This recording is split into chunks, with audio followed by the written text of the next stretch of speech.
Biswajit Biswal. I am from Tennessee State University. So today my topic is the classification-based IP geolocation approach to locate data in a cloud data center. So here is my outline of the presentation: motivation, goal, approach, algorithm, experimental setup, results, conclusion, and feature, references, acknowledgement, and question and answers. So motivation. So if you are a customer of online gaming and you are playing online game, and middle of your game suddenly you could not be able to access anymore the game. So you checked your all internet connection, everything is fine. So what's the problem? So the problem is it has been hosted on cloud, and due to power outage or some natural disaster, so the cloud is not available. So Xbus is hosted on it's hosted on Windows Azure. So another example of is Netflix, and you're on the busy day and you want to watch movie, and in middle of your movie, so it is not available. So all these problems is because of the cloud is down. Netflix is again hosted on Amazon Web Services. Another example is Dropbox. So nowadays people want to store everything on Dropbox, and they want to just go any places like a presentation hands-free. So they don't want to carry any USB or laptop. So they just put up everything online and in the Dropbox, and they just go to the places and present. And what happens at the time you need to access your data is not available. So in the past it has been reported the issues. So all these examples is a problem, is an issue of availability. At the time when you need, it's not available to you. So availability is a security concept, is an important security concept. So with that information, our goal is to develop a model and a auditing tool. So we call it a cloud auditing tool, which is going to give you the location of your data in the cloud. And also it addressed another concept of security is confidentiality. For example, if you have very sensitive data, like data from government and military. So what if the cloud provider is semi-honest cloud provider or a third-party cloud provider? So for some reason they can move your data to a different location which is beyond the geolocation is you specified on the service level agreement. So basically, your data will be with a location where the laws, policies will be on that is not which is specified on the SLA. So we're trying to address those availability and confidential issues with the cloud data. So what you see, this is the tool we want to develop. So the input for this tool will be the simple IP address of your cloud, and the output will be the city, and it also gives the state and the latitude, longitude of that place. So approach. So the cloud, the data center geolocation, we model as a machine learning classification problem. So we identified a naive-based framework for our classifier, and we selected 5 network measurements: average delay, standard deviation delay, hop count, and population density is a social feature, and median delay and mode delay. So with this information, these are the features we need for the classifier. So how do you collect the measurements? We talked about 5 network measurements. So it's very simple. So we have to decide the landmarks. So for here is a simple presentation. So you just select the 4 landmarks or many landmarks, and you just ping from there to your cloud data center, cloud where you host. So you have the IP for that. So you collect the measurements, and when you have more number of landmarks, and then your accuracy of your model will increase. So, for example, we want to geolocate the unknown city and see is a member of all cities in United States, and we have the measurements which denoted M. So based on the Bayes theorem, so the classifier problem will be formulated as given what is the probability of unknown city given the measurements, which is P of C given the measurements is you can simplify it as probability of the measurement to a known city, but a product with the probability of that city, and divided by the probability of M. So for more explanation, so probability of measurements for given city is the likelihood of measurement given city. So what is likelihood? So we want to learn the distribution of the measurements to that city. So that's why we consider here the likelihood probability for that city. And the probability of the city would be calculated based on the population of that city. So it is calculated through this formula. And yeah, so we can rewrite the likelihood probability is a product of is a probability of all the measurements, like we call the 5 measurements for the given city. So we can rewrite the previous probability is a product of each probability of each features. So which is given M. So the probability of M1 for a given city. So M1 is nothing but all the features: the average, the standard deviation, the mode, median, the hop, and the population density. So with that information, our final equation will be the probability of is a summation of log of probability of the city and the function of a hop, average, standard deviation, mode, median, which is again the summation of log of the probability of hop, whereas j from 1 to m, so that is the number of your hosts. Not hosts, it's the landmarks. You have the monitor ends, which you just see the 4 different landmarks to monitor you, because a monitor, you monitor that,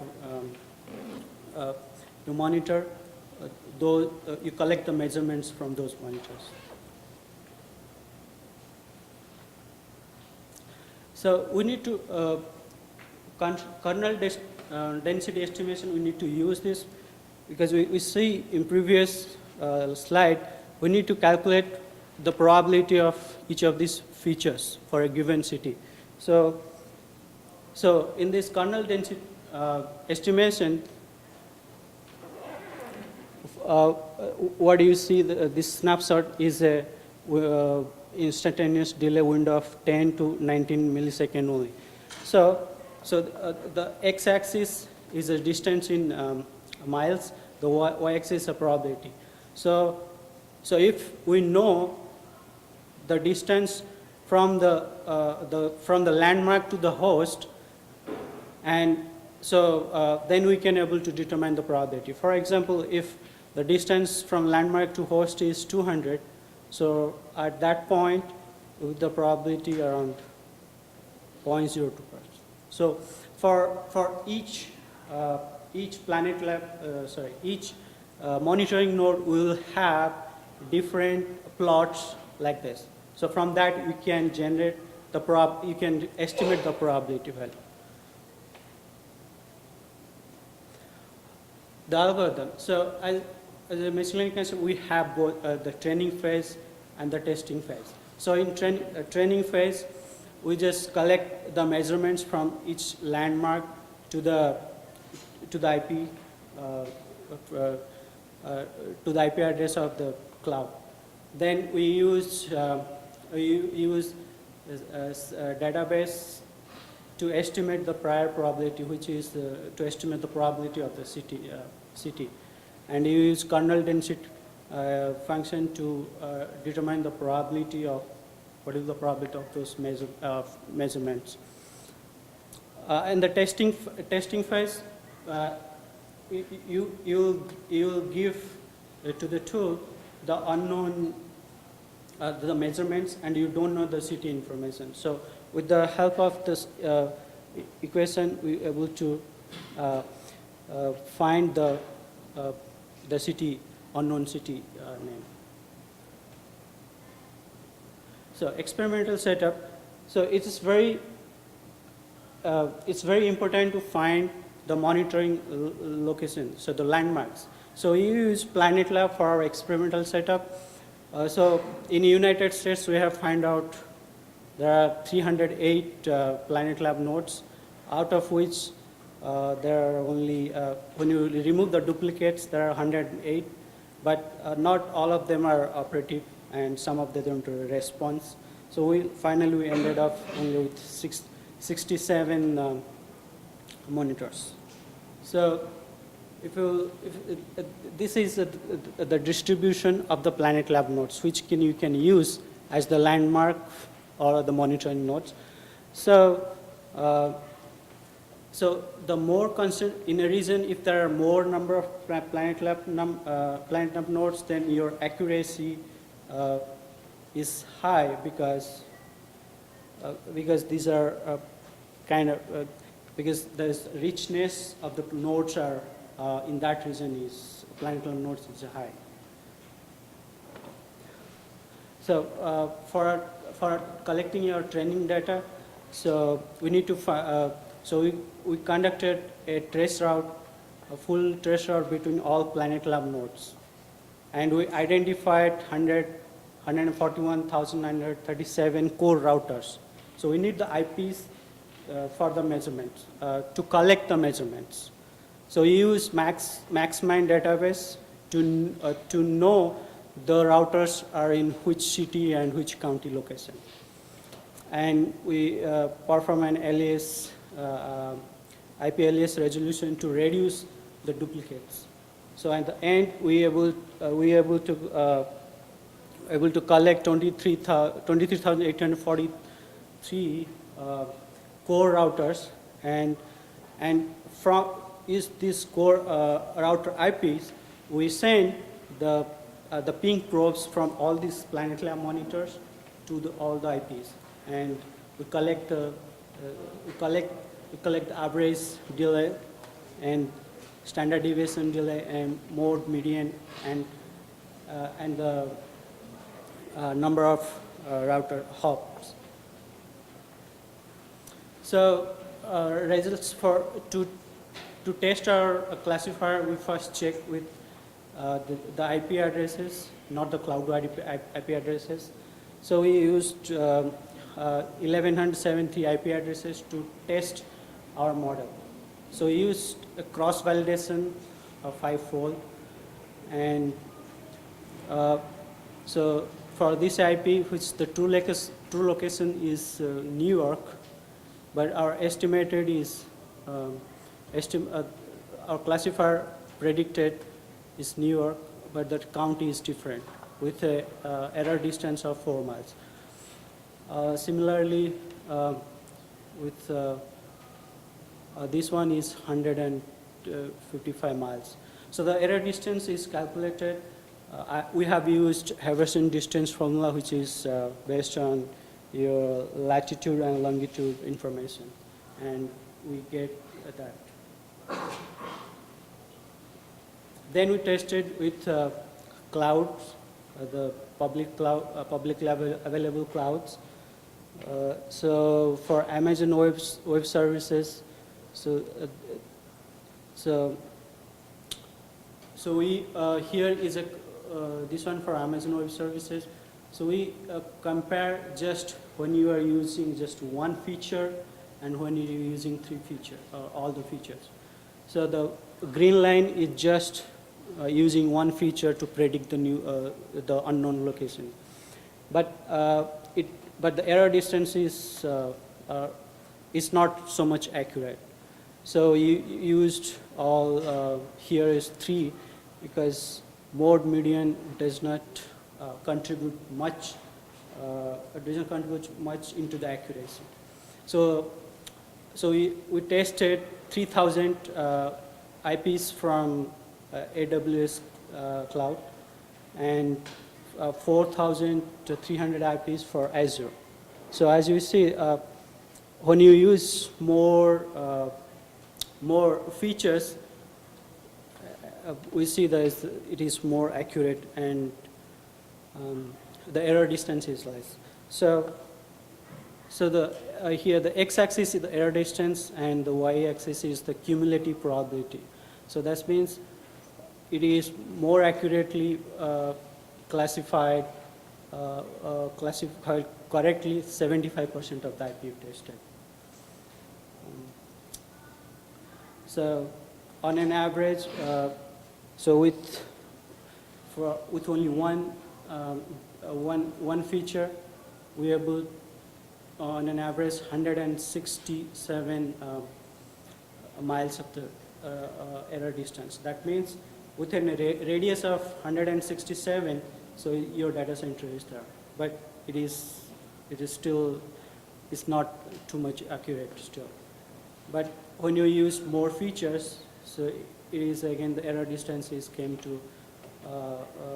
down, which is 95 radius. So again for we tested on Microsoft Azure with average delay only it was high, and when you use other features to predict the location, it came down. So for the conclusion, we have successfully implemented and we developed the model and implemented the tool to locate the cloud data center. And our feature work includes to look into the possible attacks on the cloud. So is it like when you what kind of attacks? So for our method, we collect the measurements. So if the cloud provider does somehow it knows we are auditing the cloud, so there is a possibility that they can change the measurements. So that's our future work, and of course a secure geolocation. So the secure geolocation is like we're thinking to integrity of your data. So we want to propose a protocol which you upload the data into cloud and they should not able to change your data. So is a problem of integrity, security concept. So these are some references which are used for our research. So I'll be grateful for my advisor, Dr. Sachin Shetty and Tamara Rogers. And this work is partially supported by NSF Research Initiation Grant. And thank you for listening to me.